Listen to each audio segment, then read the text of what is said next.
Olá, boa noite. Morte no trânsito. Jovem de 16 anos é atropelado por carro desgovernado. Clima em BH, o ar fica muito seco no final de semana. Conexão empresarial, grande evento reúne lideranças mineiras em Tiradentes. Cachaça Gourmet. Evento mostra bebida com mais charme e mais valor de mercado. Esses são alguns destaques do Band Minas que começa agora.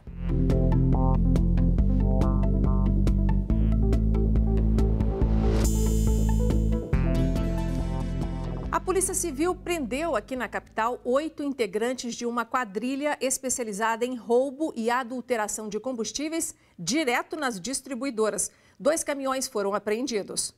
As investigações começaram em março deste ano, depois que a polícia recebeu denúncias que combustíveis estavam chegando aos postos adulterados. A gente recebeu as informações de que pessoas estavam se associando para furtar esses combustíveis, seja para depois revendê-los e também adulterá-los para tentar obter um lucro aí em cima dessa prática criminosa. A polícia então descobriu que grupos criminosos estavam agindo no furto e adulteração de combustível. Eles furtavam pouca quantidade de combustível.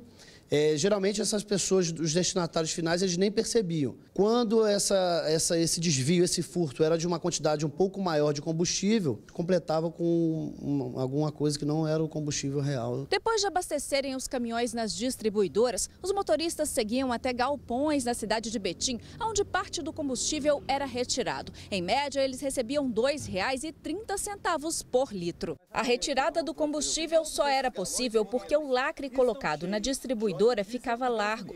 Depois de furtar o produto, os donos dos galpões revendiam ali mesmo por R$ 3,00 o litro. Eles conseguiram obter um lucro aí, ilícito, girando em torno de 5 a 10 mil reais mensais. Entre os presos estão 2 motoristas, Rubens Augusto de Moura e Pedro Oliveira Santos, que são proprietários dos galpões, a esposa de um deles, funcionários e receptadores. O grupo agia separadamente e não há ligação entre eles. A polícia acredita que outras organizações criminosas estão agindo da mesma forma. Inclusive, não muito tempo atrás, até a nossa delegacia apurou e prendeu outras pessoas praticando o mesmo crime, desvio de combustível, adulteração. Então, a gente acredita que isso é uma prática recorrente aí na região metropolitana de Belo Horizonte. Um adolescente de 16 anos morreu atropelado na manhã de hoje no bairro São Francisco, região da Pampulha. Vamos falar ao vivo agora com o repórter Marcelo Silveira, que tem mais detalhes. Marcelo, boa noite. Boa noite, Nácia. Boa noite para todo mundo. Notícia triste, né? A polícia informou que esse acidente foi por volta das 10h para 7 da manhã, ali na rua Estoril, no bairro São Francisco. Olha só essas imagens. O carro vem num fluxo normal, mas ele sai da fila e atinge a contramão em alta velocidade. Ele tenta fazer uma ultrapassagem ilegal, o carro que sai para tentar entrar à esquerda esbarra nele e os dois acabam indo para o passeio. O garoto de 16 anos foi atingido na hora, o Paulo Augusto Dalmásio, e morreu, ele morreu na hora e o motorista do carro foi socorrido, levado para o hospital com ferimentos leves. Agora, Inácia, o que deixa essa notícia um pouco mais triste é que os vizinhos ali contaram que esse menino era filho único e morava com a mãe ali próximo do local do acidente. Muito triste mesmo, Marcelo. Obrigada pelas informações. E o tempo deve ficar mais seco nos próximos dias. A previsão é que a umidade relativa do ar chegue aos 20% na capital mineira, número bem abaixo dos 60% recomendados pela Organização Mundial de Saúde. E junto com esse tempo seco, podem surgir muitas doenças e problemas respiratórios. Fernanda e a filha Maia, de 9 anos, são extremamente alérgicas e sofrem essa época do ano com tempo seco. É todo dia um pano úmido em casa antes de dormir, é o umidificador ligado a noite toda. Começou a ter crise antialérgico para dar conta, um spray no nariz de soro, corticoide. A umidade relativa do ar começou a diminuir em Belo Horizonte nas últimas semanas. E as crianças, os alérgicos e os idosos são os que mais sofrem com a mudança no clima. A baixa umidade pode afetar as vias aéreas e desencadear problemas respiratórios, como asma, bronquite e rinite. As crianças, elas têm as vias aéreas mais estreitas, então é mais fácil obstruir, é mais fácil o nariz ficar entupido, né? Além disso, o sistema imunológico dela está em desenvolvimento, ela não está com as defesas prontas. Os idosos também têm uma maior baixa de resistência pela própria fragilidade mesmo dessa época da vida. Segundo a Organização Mundial da Saúde, o índice considerado ideal da umidade é de 60%. Porém, a previsão nos próximos dias para a capital mineira é que fique entre 30% e 20%. A sensação é de ressecamento no nariz e garganta, dificuldade para respirar. E para amenizar os sintomas, alguns cuidados podem ser tomados, como o uso do umidificador. É importante a pessoa beber bastante água, lavar as narinas com soro fisiológico, que vai ajudar na remoção das secreções, lubrificar os olhos também com soro ou lágrimas artificiais. E muito importante, lavagem das mãos, porque esses processos infecciosos, eles se transmitem de uma pessoa para outra através da tosse, através dos espirros e através das mãos. Chegou o inverno, é hora de pegar tudo e pôr para lavar, para ver se tira poeira, para não piorar a situação. Então vamos ver como fica o tempo aqui na capital mineira nesse final de semana? Amanhã em Belo Horizonte o céu fica claro durante todo o dia. Vamos ver agora as temperaturas. A mínima para sábado é de 17, a máxima de 28 graus. No domingo as temperaturas variam entre 14 e 26 graus. Já na segunda, os termômetros marcam mínima de 14 e máxima de 27 graus. No próximo bloco, você vai ver que empresas mineiras têm balanço positivo da participação na maior feira de alimentos estrangeiros na China. E tem futebol. Mano Menezes improvisou na escalação e Cruzeiro perdeu mais uma no Brasileirão. A gente comenta sobre o jogo depois do intervalo.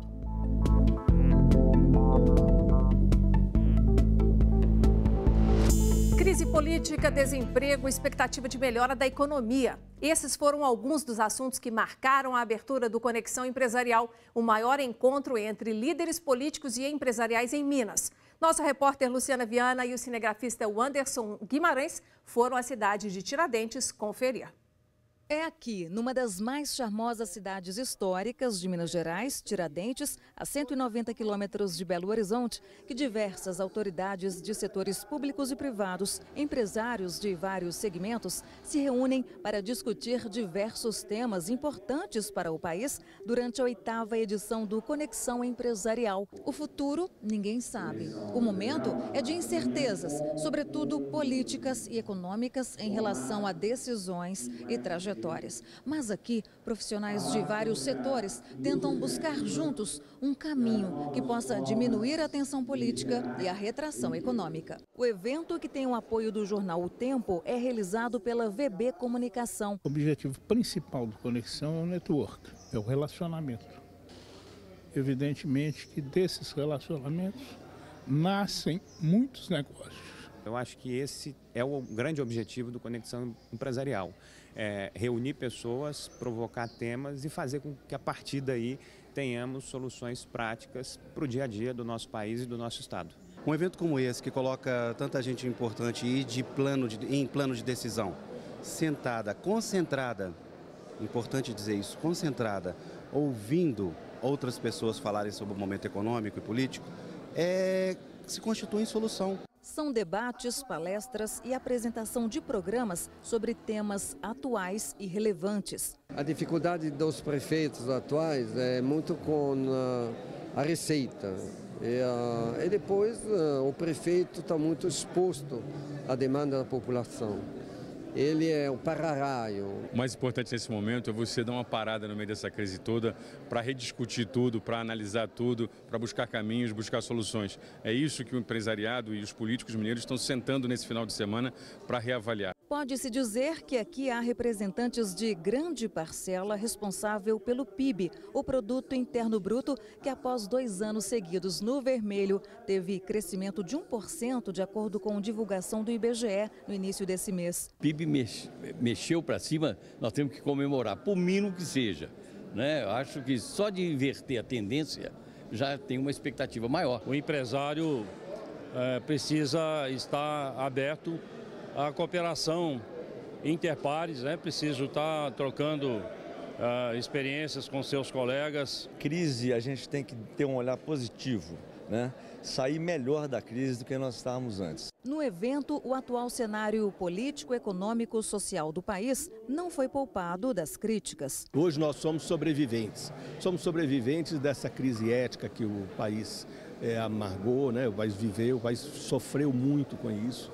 Somos sobreviventes da instabilidade política, somos sobreviventes da falta, ou pelo menos do não cumprimento de uma agenda de reformas que já há tanto tempo está represada. Em economia, é preciso administrar a expectativa e o setor empresarial quer se distanciar cada vez mais da crise política. Aqui no Brasil, todo mundo fica de olho no poder central.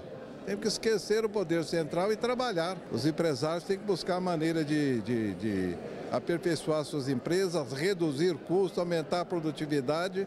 Isso é o que nós sabemos fazer. Uma injeção de autoestima na vida do empresário é estar pronto para as oportunidades. Hoje não basta ser competitivo. É importante criar vantagens competitivas para que as empresas possam oferecer algo diferenciado para o seu cliente. A 8ª edição do Conexão Empresarial vai até este domingo em Tiradentes. Nós temos um potencial fantástico, né? E a gente tem de explorar. E essa conexão, acho que ela tem esse mérito, né? De reunir os mineiros de todas as áreas, da economia, da cultura, da política, para que a gente possa pensar Minas de maneira mais positiva e mais para cima, né? E empresas mineiras fazem balanço positivo da participação na maior feira de alimentos estrangeiros na China. A análise foi apresentada na noite dessa quinta-feira pelo INDE, a Agência de Promoção de Investimento e Comércio Exterior de Minas Gerais. 67 países participaram da Cial Xangai, a maior feira do setor na China. Foram 3.200 expositores em apenas 3 dias. Pelos corredores passaram mais de 80 mil visitantes. O Brasil estava lá em 2 pavilhões. Um teve a participação de empresas de alimentos variados e outro foi exclusivo para carnes. No pavilhão de alimentos estavam 11 empresas mineiras que participaram da Missão China, organizada pelo INDE, a Agência de Promoção de Investimento e Comércio Exterior de Minas Gerais, em parceria com a FIENG. Além da Cial, as empresas mineiras participaram de uma feira paralela em outra cidade e de vários encontros fechados com empresários chineses do setor do varejo, organizados em formato de jantares e rodas de negócios. Essa foi a primeira missão organizada pelo governo do estado nesse formato. E o conhecimento adquirido nas visitas técnicas deu aos empresários a chance de conhecer mais detalhes sobre o mercado que hoje é o maior parceiro comercial do Brasil. Micro e pequenas empresas tomam um susto quando chegam na China porque o mercado lá, além de grande, é competitivo. O chinês das grandes cidades já tem acesso a tudo e do melhor. Mas o estímulo para estar lá vem do fato de que a China está mais compradora do que nunca, especialmente na área de alimentos. E como a cultura lá é muito diferente, até a marca é importante. Grandes empresas dos Estados Unidos, por exemplo, não tiveram sucesso na China porque o nome, quando é traduzido para o mandarim, significa algo ruim e aí o chinês não compra. Agora é hora de futebol. André Salles, seja muito bem-vindo aqui para nos contar um pouquinho e fazer um balanço do jogo de ontem, no qual o Cruzeiro perdeu, não deu conta de seguir com vitória, né? Exatamente, Nácia. Boa noite para você, boa noite para todo mundo. A gente falava de uma expectativa de jogo duro, né? E não tinha como ser diferente. O Mano Menezes decidiu improvisar, colocar o Henrique na zaga. Logo a 8 minutos, ele acabou sendo expulso de campo. E aí, com um a menos, né, com um ataque que vem sendo um dos mais positivos do campeonato, ficou difícil. O Cruzeiro até resistiu de alguma forma, ficou só 1-0 a partida, mas foi a segunda derrota consecutiva da Raposa no Campeonato Brasileiro. Então o Cruzeiro precisa se recuperar no jogo em casa, né, no domingo, contra o Atlético Goianiense, que é uma das piores equipes do Brasileirão. Já falando um pouco sobre o Atlético, Inácia, o Galo vai enfrentar o Vitória no Barradão. Vitória também, né, tá nessa parte de baixo, é um dos piores do campeonato. E aí o Atlético tem um desfalque muito importante, que é o lateral esquerdo Fábio Santos. Aí o técnico Roger Machado já até adiantou, vai ser o Danilo que vai fazer a lateral esquerda. Ele vai analisar ainda aquela questão do desgaste, o calendário do Atlético está muito lotado, então ele vai analisar para ver quem realmente vai entrar. E o Atlético sempre precisando da vitória, porque está numa parte muito abaixo da tabela, tendo em comparação que a gente espera, né, Inácia? Obrigada, André. Você hoje falou corridinho, mas segunda volta com a rodada do final de semana com mais calma, tá bom? E torcendo para uma rodada boa. Tomara, obrigada. E jovens que precisam se preparar para o Enem e concursos públicos, mas não podem pagar um cursinho, estão recebendo ajuda de voluntários. É uma corrente do bem que trabalha para gerar novas oportunidades profissionais. Confira mais uma reportagem da série que destaca investimentos da Brasil Foundation aqui em BH. O projeto Doar Educa é uma iniciativa voluntária de professores e de pessoas dispostas a ajudar jovens e adultos que buscam melhores condições de vida por meio da educação e da formação superior. Atualmente, 60 alunos participam das aulas. São pessoas que se preparam para concursos, vestibulares e até para o Enem. Eu e mais um amigo, a gente já tem experiência já de 10 anos dando aula em cursinho comunitário. A gente sempre quis ajudar, porque a gente sabe da falta de igualdade nesse tipo de direito aqui no Brasil. E aí a gente começou com essa iniciativa, com a experiência que a gente agregou durante esses 10 anos dando aula em cursinho, para criar uma iniciativa de cursinho comunitário, né? O Doar Educa foi criado há quase 2 anos e de lá para cá já ajudou pessoas de várias idades. Atualmente, aqui na capital mineira, eles contam com 2 unidades, uma aqui na Vila Dias e outra na comunidade da Andara. As aulas acontecem todos os dias e com professores de todas as matérias. Noelma completou 18 anos e quer fazer o Enem. Ela precisa estar preparada para enfrentar as provas no final do ano. Era para tirar minhas dúvidas e eu vim. Aí eu tô vindo, tô gostando muito. Quando eu cheguei, ele já foi perguntando meu nome, já foi perguntando onde que eu estava estudando e tal. Já sempre puxando a gente, gostei muito, pessoal muito bacana. O projeto se mantém por meio de doações. Professores e outros voluntários dedicam tempo e conhecimento à causa. Já algumas instituições, como a Brasil Foundation, colaboram com a parte financeira. Afinal de contas, não é fácil manter a estrutura. Nós tivemos muita sorte de conhecer um edital que a Brasil Foundation lançou, que é o edital Outra Parada. Além disso, a gente também recebe a ajuda do Rotary e também de um crowdfunding e de outros parceiros, assim, que são pessoas físicas que querem ajudar. É por causa da generosidade dos voluntários e do auxílio de instituições como a Brasil Foundation que Rubem já está há quase 6 meses buscando mais conhecimento. Todos os professores são excelentes, dão total apoio para a gente, entendeu? Sempre se colocam à disposição de tirar eventuais dúvidas, pelo WhatsApp também, dão esse suporte. Às vezes estou estudando em casa, tenho alguma dúvida, chamo um professor, ele vai lá e me esclarece, sempre. A iniciativa do Doar Educa é justamente isso, a gente acha que doar o tempo, tanto do aluno para o professor, quanto do professor para o aluno, para as duas partes, uma conseguir interagir com a outra ensinando alguma coisa, isso aí faz a diferença. E começou mais uma Expo Cachaça aqui em Belo Horizonte. A gente te mostra as novidades depois do intervalo.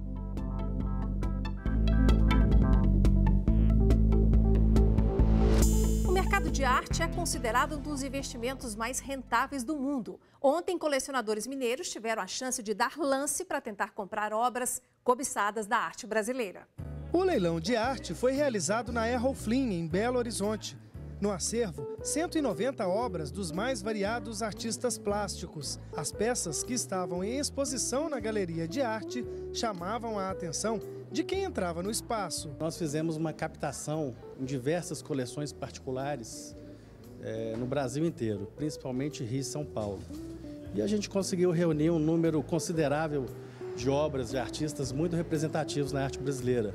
Dentre as obras, pinturas raras como esta tela de Vicente do Rego Monteiro, com o título de Leda e o Cisne. Destaques como as pinturas feitas por Di Cavalcanti e esta outra, de Fernando Lucchesi, também atraíam os olhares dos amantes da arte. O leilão ele é dividido em lotes que são numerados. No caso desse leilão, vai do lote número 1 ao 190, todos com lance mínimo pré-determinado. E leilão é uma oportunidade de compra onde as peças vêm com valores, às vezes 15% e 20% do valor praticado em galeria. Guiomar Lobato é curadora do Museu Inimar de Paula e da Galeria de Arte do PIC. crítica credenciada, ela não perde oportunidades como esta. Aqui a gente vem diretamente querendo um ou outros quadros que a gente vê pelo catálogo, né? Tem também aquele estímulo do jogo, sabe como é que é? Quem será que vai querer meu quadro? Será que eu consigo? Será que eu não consigo? Isso é bom para a gente tomar o pulso do mercado de arte. O leilão também atrai os olhares de colecionadores. Eduardo tem cerca de 1.200 telas, mas sempre participa de eventos como esse, na intenção de ampliar o acervo. Eu tenho um projeto particular que é a construção de um museu de arte, que nós não temos museu de arte, por exemplo. Em Minas Gerais, nós temos um museu, né, que é importante, que é o Museu de Mariano Procópio, lá em Juiz de Fora, mas que está praticamente fechado por falta de recursos de operação. Eu quero fazer essa doação dessa minha coleção, que é uma coleção já tem mais de 1.000 obras, para que ela fique aqui para as futuras gerações. Esse é o objetivo. Os quadros foram leiloados com preços iniciais que variavam de R$ 300 até R$ 400 mil, o que mostra que esse tipo de leilão está cada vez mais com público diversificado. Para as pessoas que não estão no meio, elas muitas vezes têm a falsa ideia de que arte, obra de arte, leilão de arte, é só para pessoas mais ricas, mais abastadas, o que não é verdade. Hoje nós temos vendidos, inclusive, para estudantes que estão começando suas coleções.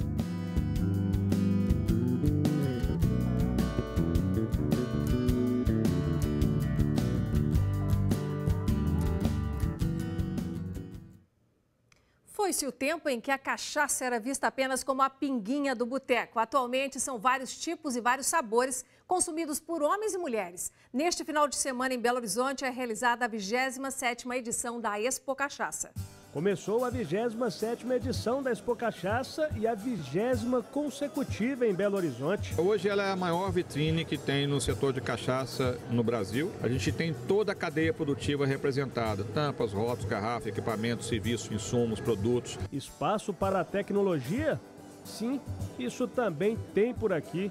Ana Laura e Paulo Henrique idealizaram um aplicativo pela internet para os apreciadores e curiosos sobre essa bebida tipicamente brasileira. Esse aplicativo ele funciona como uma confraria virtual, na qual você tem uma conta, você segue e é seguido por outros usuários do aplicativo e você avalia as cachaças cadastradas, dando notas para essas cachaças e inserindo as informações básicas. E olha só, tudo pela sua comodidade. Basta deixar seu celular em um desses carregadores, entrar em sua loja virtual, baixar o aplicativo e começar a usar. Então, o consumidor com cachacier, ele tem a possibilidade de conhecer as cachaças e rótulos disponíveis no Brasil inteiro. Ele tem possibilidade de avaliar esses produtos, ter ali uma lista dos seus produtos preferidos. A maioria das cachaças participantes da exposição já esteve aqui, mas tem também quem está estreando, como a Fulô da Laranjeira, por exemplo, que leva o nome de um artista mineiro bem conhecido. O Saulo está aí como representante, como entrando nesse mercado também da cachaça, né, justamente vai representar Minas Gerais aí diante do Brasil. A gente está fazendo um pré-lançamento dessa cachaça, né, ainda não está no mercado. E a partir daqui da Expo Cachaça que a gente está querendo pelo menos já mostrar, já divulgar a marca, já divulgar o visual da cachaça e agora partir para o segundo momento, que é a parte de comercialização. E aquele preconceito de que a popular pinga é bebida de homem, meu amigo, caiu por terra. Dá só uma olhadinha nesse estande, que mais parece uma joalheria. E voltado sim para elas. A gente até traz um spray que a gente passa assim, mas elas como se estivessem numa perfumaria, né? Provando um perfume e depois de sentir o aroma fala, não, deixa eu provar que essa cachaça é boa da gente beber. Janaína, a cachaça então caiu também no gosto feminino agora. Caiu sim. Hoje em dia a gente tem algumas cachaças mais suaves, como as produzidas por Amburana, e o público feminino gosta mais.